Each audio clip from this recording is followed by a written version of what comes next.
National Assembly Select Committee on Health sets to unveil its findings on the acute kidney injury crisis in the Gambia. And Gambia's finance minister predicts a slow medium-term economic recovery thanks to impact of the Ukraine war. With this and more coming your way on The World Today.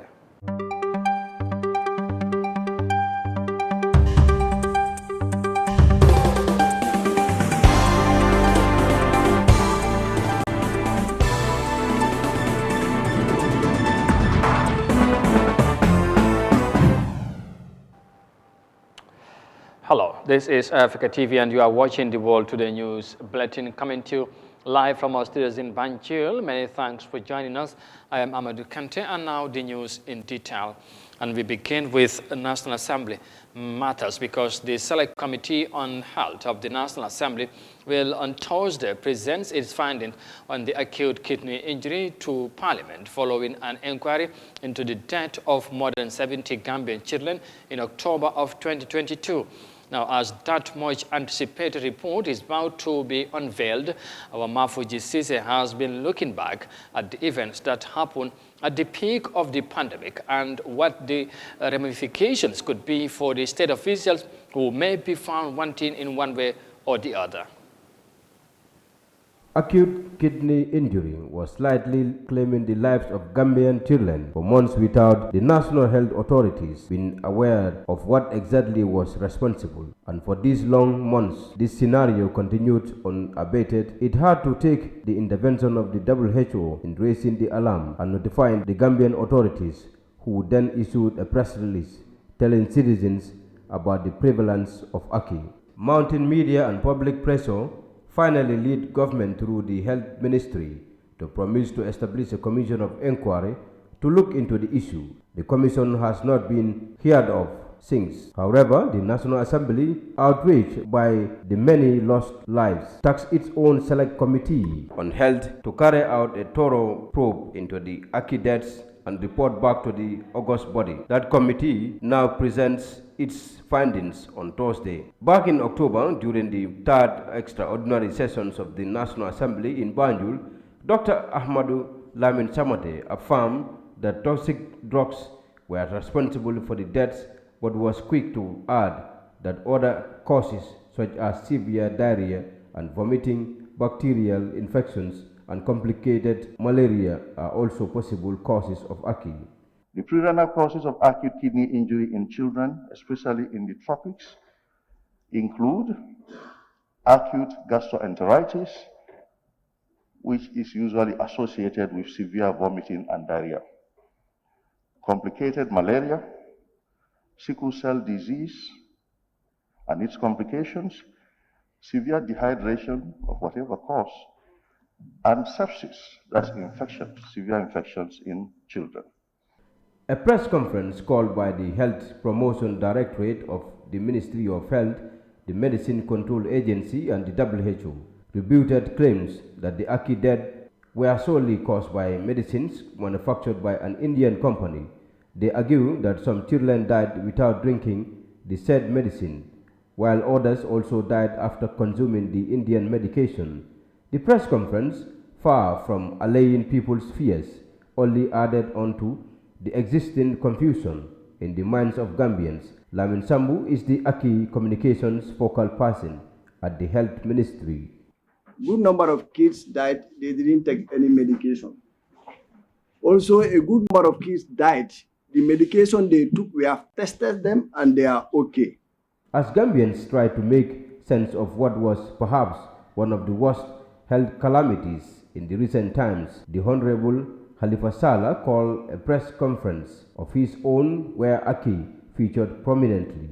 Khalifa Sallah stated at that press conference that the deaths could have been avoided if the government had shown responsibility. The doctors who discovered the linkage between the kidney injury and the syrup must be given due regard. One thing that is clear is the neglect of public sector doctors. He further suggested establishing a rigorous quality control mechanism for all pharmaceutical products coming into the country. He also opined that a study should be conducted to establish what went wrong and ensure that Made-in Pharmaceutical Company pays compensation to victims and their families. In the absence of these measures, the former Serekunda West National Assembly member believes no one should be commended for anything. The veteran politician challenged Gambians to see the fight against infant mortality as a collective effort, and as the parliamentary report is about to be presented to the National Assembly on Thursday, the country awaits with much interest. Mafuji Sise, Eyeafrica News. Moving on, residents and commuters in the Nigerian capital of Abuja are now enjoying a more convenient transportation system thanks to a Chinese-built railway system. Now, the constructed railway has greatly mitigated the long-standing challenges in the capital as people were heavily relying on road transport for their normal routines. Now, the provision of the transport alternative has also created significant job opportunities for many people in the West African nation. Let's have more details of that in this report. Abuja, the capital city of Nigeria, used to rely purely on road transport with no railway lines.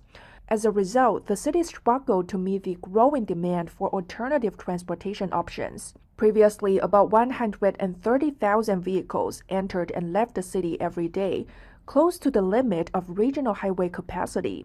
Many people spent more than 1 hour on average commuting each way. To solve the issue, China's Civil Engineering Construction Corporation, or CCECC, has developed a multi-dimensional transport system covering truck rail, light rail, airport terminals, and buses. The operation of the urban railway has greatly shortened residents' commuting time. In addition, we also built the airport terminal and connected the Abuja Urban Railway with the Nigerian National Railway. All these infrastructure projects have enhanced Abuja's position as a transportation hub for the entirety of West Africa. Since the Abuja Railway was put into operation in 2018, the commuting time from the suburban district of Kapwa to downtown has been shortened by about 50 minutes, and the time to the airport has been cut by half an hour. Yang Yongtao with CEECC says the new airport transfer center conveniently connects different transportation systems. The transfer center at Abuja Azikiwe International Airport that we built is a transportation hub connecting the existing terminal with Abuja's railway, highway, and air traffic. Nigerian passengers can get to the airport by different types of transportation. So far, the construction and operation of the railway have provided about 10,000 job opportunities for local people. In the future, Yang says they aim to expand the railway to connect Kano State in the north and Lagos Port in the south, providing Nigerians with a more convenient transportation system. Coming back home, the Minister of Health, of course, Dr. Ahmad Lamin Samate, has revealed that President Adama Barrow has tasked his ministry to get more life-saving equipment. Dr. Samate made this disclosure at the grand opening of the Al-Slamd Health Post in Nemakunku. The health post was built and equipped under the patronage of the Muslim World League through the Fatimata Barrow Foundation. Mafuji Sise, again, has more details of that in this report. The official opening of the Nemakunku Health Post on Monday was graced with the presence of the First Lady Fatuba Barrow, under whose foundation it was built and equipped, and His Excellency Sheikh Dr. Muhammad Al-Isa, Secretary General of the Muslim World League. The Gambia's Health Minister, Dr. Lamin Ahmadu Samate, noted how strategically located the health post was in what is one of the more densely populated areas of the country, with poor access roads to many of the health facilities nearby. He hailed the efforts of the Lady Madam Fatuba Barrow as Mother of the Nation. He says Her Excellency worked tirelessly for the upkeep of the health sector even before becoming First Lady. Dr. Samate recalls how the First Lady supported children then in the neonatal ward and bringing gifts to the hospital to give to the less privileged. Well before she became the First Lady of the Republic, she had supported children in the neonatal ward. She had brought gifts to the hospital to give to the less privileged. Through her foundation, when she became First Lady, this phenomenal gesture continued. And the foundation has supported the less privileged in the provision of essential foodstuff, in the provision of quality health services, bringing in doctors from across the world to provide medical camps here, to participate in medical camps, in saving the lives of the people of this country. Dr. Samate then went on to reveal that his ministry has been tasked by President Adama Barrow to purchase life-saving equipment and to improve service delivery for the citizenry. At present, he says health officials are being capacitated for that, but admits that such intentions are sometimes curtailed as results of limited resources. While expressing his appreciation of the funding given by the Muslim World League, he took time to reassure them that the health post will be properly managed. His Excellency's government, we inherited very difficult circumstances in the health sector. Dilapidated infrastructure, obsolete equipment, and low capacity in many of the areas of the sector. But through his dedication, commitment, and interest in getting things better in this country, he tasked us to ensure that we improve on the infrastructure in the health sector. This has started. He equally tasked us to get more modern, up-to-date, life-saving equipment, and this process has also started. And the provision of medicines and other medical items, this is also started, and capacity building to train the people to be able to provide quality health services for the people of this country. But of course, we know the Gambia is a low-income country, in as much as we wish to do all what we want to do, but because of the resource limitations, it is difficult. The First Lady, who is the chief patron of the Fatoumata Bah Barrow Foundation, said accessing health facilities is usually very difficult, especially during the rainy season. The health post, she believes, will be immense help to the people in Nemakunku and its catchment area, but more so for pregnant women. Other health centers is very difficult, especially during the rainy season. That's the reason why we turn it to a health center. It's supposed to be a dental clinic. Not everyone needs have a dental problem, but everyone needs a health problem to be solved in one way or the other. And the problem is women, when they are pregnant, they are too fragile. That's the reason why we decided to turn this place to a health center.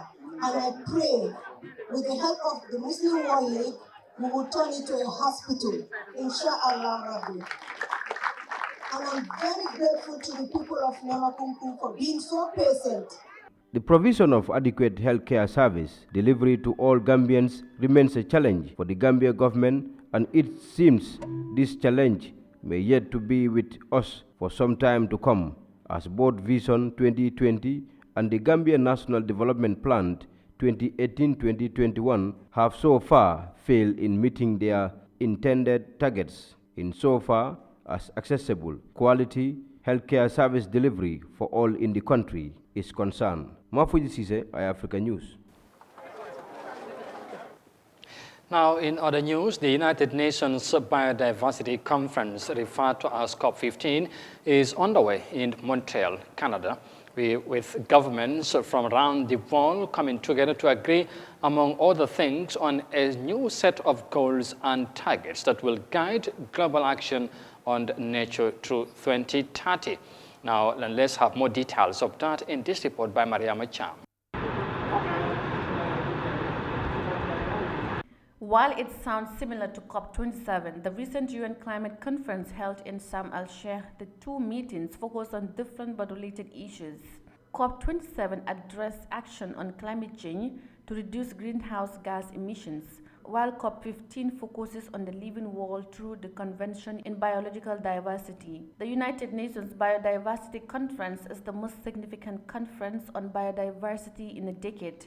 It will see the adaptation of post-2020 Global Biodiversity Framework. The framework provides a strategic vision and a global roadmap for the conservation, protection, restoration, and sustainable management of biodiversity and ecosystems for the next decade. At COP10 in 2010, governments agreed to strive for ambitious targets by 2020, including having natural habitat loss and implementing plans for sustainable consumption and production. However, a UN report released that year showed that not a single target had been fully met. Against this backdrop, the United Nations Secretary General described the conference as a chance to stop the destruction of the planet. This conference is our chance to stop this orgy of destruction, to move from discord to harmony, and to apply the ambition and action the challenge demands. We need nothing less from this meeting than a bold post-2020 global biodiversity framework. One that beats back the biodiversity apocalypse by urgently tackling its drivers: land and sea use change, overexploitation of species, climate change, pollution, and invasive non-native species. And one with clear targets, benchmarks, and accountability. No excuses, no delays. Promises made must be promises kept. The UN boss blamed multinational corporations for being selfish and leading humanity on the path of destruction. Multinational corporations are filling their bank accounts while emptying our world of its natural gifts. Ecosystems have become playthings of profit. With our bottomless appetite for unchecked and unequal economic growth, humanity has become a weapon of mass extinction.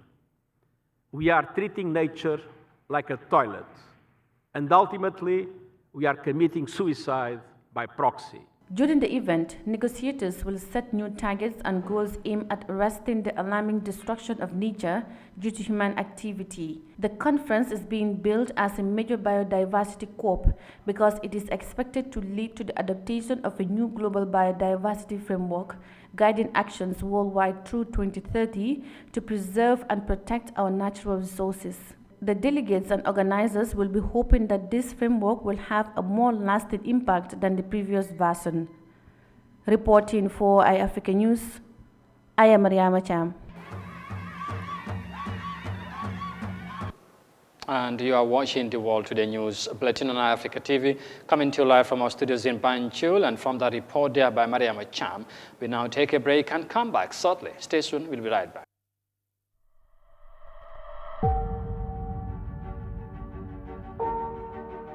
Imagine owning a home or service plot,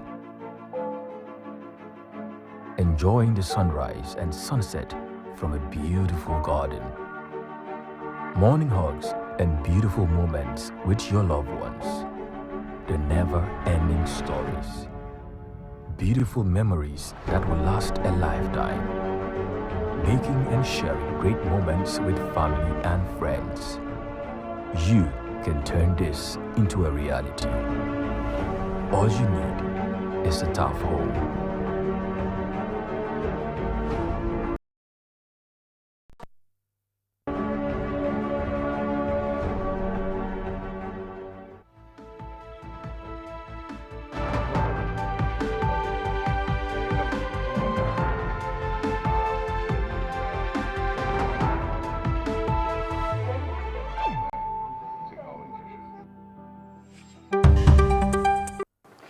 Welcome back. This is Eyeafrica TV, and you are watching the World Today News Bulletin.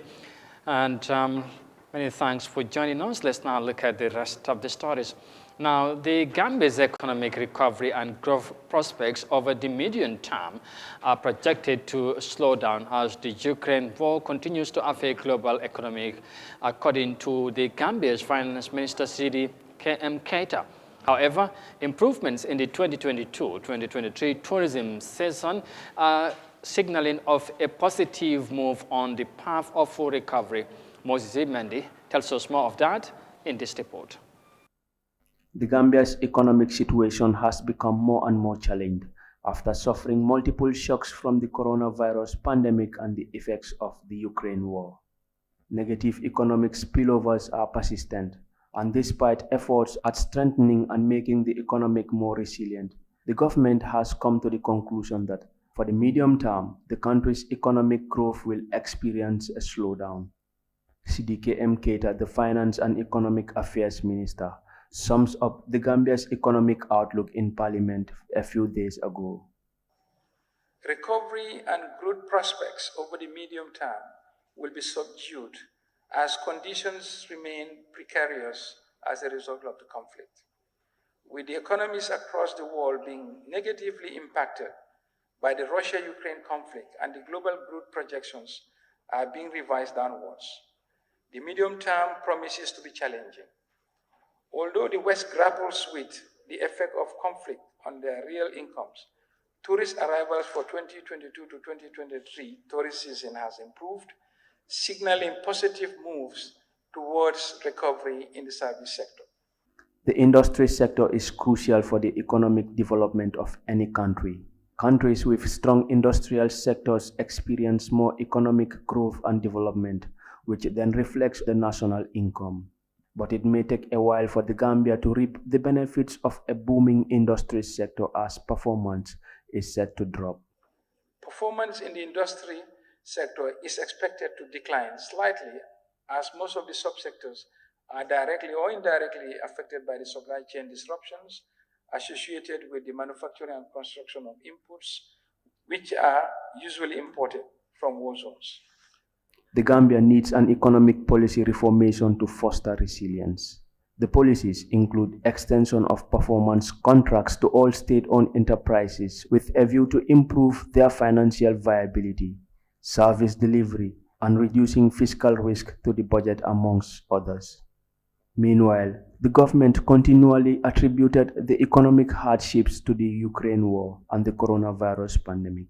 But the absence of price control in the Gambia could also be one of the main reasons for the skyrocketing market prices that have caused Gambians to voice their anger and disappointment with the current government. Reporting for Eyeafrica News, I am Moses Imende. And from the report there by Moses Imende on Gambia's economic-related matters, now on to our final story. Now, a South African designer uses her artistic skills to turn traditional craft jewelry into a modern fashion, which stood out during a recently organized African Fashion Week in London. The businesswoman designed different valuable products such as bags, shoes, which are widely cherished by many customers. Now, the woman designer is now hoping to expand her business to accommodate more women and girls who can further propagate the African culture. Here's more details of that in this report. Gugu Bengu's exquisite designs befitting an African queen bring a twist to Africa's age-old jewelry craft. Her fully beaded dress recently turned heads at the Africa Fashion Week in London. That dress is inspired about our culture in Africa. We got a rich history of the culture that we have in Africa. So the collaboration of colors, they got a meaning. It took me 6 months because firstly I have to start by, drawing first, then come up with the colors, and then I have to make the dress. Bengu's designer shoes, bags and accessories are well loved at home. But she's fast carving out a niche market overseas in countries like the United Kingdom, the United States, Germany and Australia. Each and every piece that I'm doing, it's got different focus and different design. Most of the clients, they want to customize, especially international clients. They want something new, something vibrant, something they've never seen it before. The designer and businesswoman inherited the craft from her grandmother. When she started Google Mobile Boutique 10 years ago, it was to create jobs and continue to spread the talent to others. I travel to different communities to develop them in beadwork skill development. My bigger vision from here actually is to, once I got my accreditation, is to open a big learning center where I can accommodate so many women, so many youngsters especially, to develop them so that we can have another Google Mobile Boutique. We mustn't end with me. Google believes traditional African craft will always have a place in modern society, but it's all about creating products the world wants.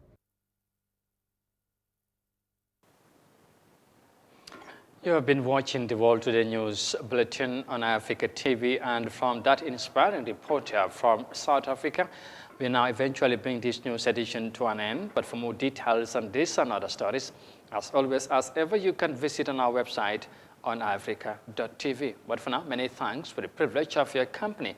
Thanks for watching, stay safe, and to have a pleasant evening. Bye for now.